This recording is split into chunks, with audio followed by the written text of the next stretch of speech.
I love you అని మీరు type చేస్తుండేదాన్ని చూస్తూ ఉంటారు. Welcome to the YouTube channel. Let's begin the video.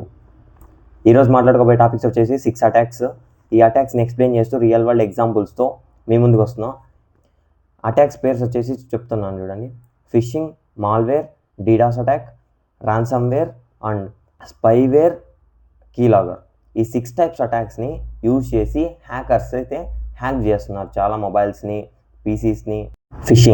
Fishing అంటే ఈమెయిల్ ద్వారా, వాట్సాప్ ద్వారా, లేదంటే అన్నోన్ వెబ్సైట్స్ ద్వారా ఎక్కడి నుంచి అయినా సరే మీకు ఒక లింక్ వచ్చిందంటే ఆ లింక్ని మీరు క్లిక్ చేస్తే ఫిషింగ్ అటాక్లో ఈ విక్టిమ్గా ఎప్పుడైతే మీరు అయినట్టు 1930 కాల్ చేసి మాట్లాడండి.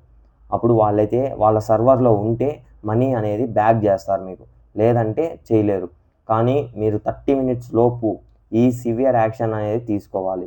ఈ ఫిషింగ్కి ప్రొటెక్షన్ టిప్స్ వచ్చేసి 2-factor అథెంటికేషన్ అనేది కంపల్సరీ ఆన్ చేసుకోండి. వాట్సాప్లో కానీ మీకు ఎలా ఆన్ చేసుకోవాలో కూడా ఇక్కడ సైడ్ అయితే డిస్ప్లే చేస్తారు చూడండి. సెకండ్ వచ్చేసి ర్యాన్సమ్వేర్ని వచ్చేసి నీ పీసీ కానీ నీ మొబైల్ కానీ నీ ప్రైవసీనే లాక్ చేస్తారు. అంటే నీ డేటా ఫైల్స్ మొత్తాన్ని లాక్ చేసేసి వాళ్ళు డిమాండ్ చేస్తారనమాట. వాళ్ళకి కావాల్సిన వస్తువుని కోసం డిమాండ్ చేస్తారు. ఇలాంటి టైంలో కూడా సేమ్ సిచ్యువేషన్ని చాలామంది ఫేస్ చేశారు. ఒక కంపెనీ అయితే చాలా కోట్లే నష్టపోయింది. ఇది ఒక రియల్ వరల్డ్ ఎగ్జాంపుల్ అనుకోండి. ర్యాన్సమ్వేర్ నుంచి ప్రొటెక్ట్ చేసుకోవడానికి యాంటీవైరసెస్ని అప్డేట్ చేసుకుంటూ ఉండండి. సాఫ్ట్వేర్స్ని, బగ్స్ని ఎప్పటికప్పుడే అప్డేట్ చేయండి. డీడాస్ అటాక్ అంటే ఒక వెబ్సైట్ని క్రాష్ అవ్వడం. అంటే మీకు ఇప్పుడు ఎంసెట్లో కానీ 10th కానీ రిజల్ట్స్ వస్తే మనకి ఏపీ వెబ్సైట్స్ అనేవి ఉంటాయి, లేదా టీఎస్ వెబ్సైట్స్ అనేవి ఉంటాయి. ఆ వెబ్సైట్కి బల్క్ నెంబర్ ఆఫ్ డివైసెస్ అనేవి ఓపెన్ అవుతుంది. అప్పుడు ఏం జరుగుతుందంటే సర్వర్ బిజీ వస్తుంది. ఇలాగే సేమ్ ఒక వెబ్సైట్ మీదకి చాలామంది ఒకేసారి వచ్చి పడితే ట్రాఫిక్ అనేది పెరిగి ఈ అటాక్ అనేది జరుగుతుంది. వచ్చేసి మాల్వేర్ అటాక్ అనేది డేటాని డ్యామేజ్ చేసేస్తుంది. ఇక్కడ ఒక రియల్ వరల్డ్ ఎగ్జాంపుల్ చెప్తాను. ఐ లవ్ యూ అనే వర్డ్ డ్యామేజ్ చేసి 10 billion డేటాని అయితే డ్యామేజ్ చేసింది. అలాగే 10 million కంప్యూటర్ సిస్టమ్స్ అయితే డ్యామేజ్ అయ్యాయి అన్నమాట.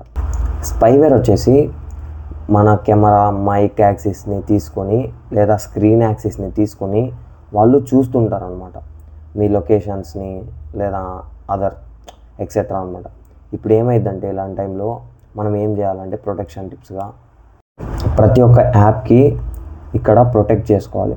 మనం ఏమేం పర్మిషన్స్ ఇస్తున్నాము, లేదా అక్కడెక్కడైనా గ్రీన్ లైట్ నాకు పడుతుందా లేదా అనేది టాప్లో చెక్ చేసుకోవాలన్నమాట.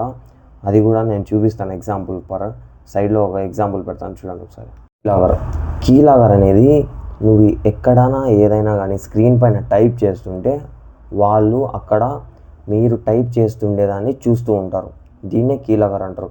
ఈ కీలాగర్ని మ్యాక్సిమం టైప్స్ అన్నీ ఒక పెన్ డ్రైవ్స్ కానీ యూఎస్బి పోర్ట్స్ ద్వారా వాళ్ళు ఇన్సర్ట్ చేస్తారు మీ డివైజెస్కి, లేదంటే ఆన్లైన్లో ప్లగ్ఇన్ చేసేస్తారు అనమాట దీనితో. దీనికి ఒక రియల్ వరల్డ్ ఎగ్జాంపుల్ కూడా ఎక్స్ప్లెయిన్ చేస్తా చూడండి. ఒక పర్సన్ ఉన్నాడు. ఆ పర్సన్ పేరు సోము.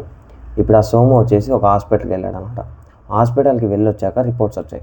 ఆ రిపోర్ట్స్లో ఏముంది, COVID-19 అని వచ్చేసి కింద అటాచ్మెంట్ PDF వచ్చింది. ఇప్పుడు ఆ PDF ఓపెన్ చేసినప్పటి నుంచి ఇప్పటి వరకు వాడు ఏదైతే ఒక వర్డ్ ప్రతి ఒక్కటి ఎంటర్ చేస్తున్నాడో ఆ వర్డ్ అనేది హ్యాకర్కి అనేది విజిబుల్ అవుతుంది. ఇలాగా ఈ అటాచ్మెంట్స్ ద్వారా కానీ ఏమైనా కానీ చేయొచ్చు అనమాట. దీన్నే కీలాగర్ అటాక్ అంటారు. మీకు ఏమైనా ఇంకా డౌట్స్ ఉంటే కామెంట్ చేయండి. Like, share, subscribe the channel.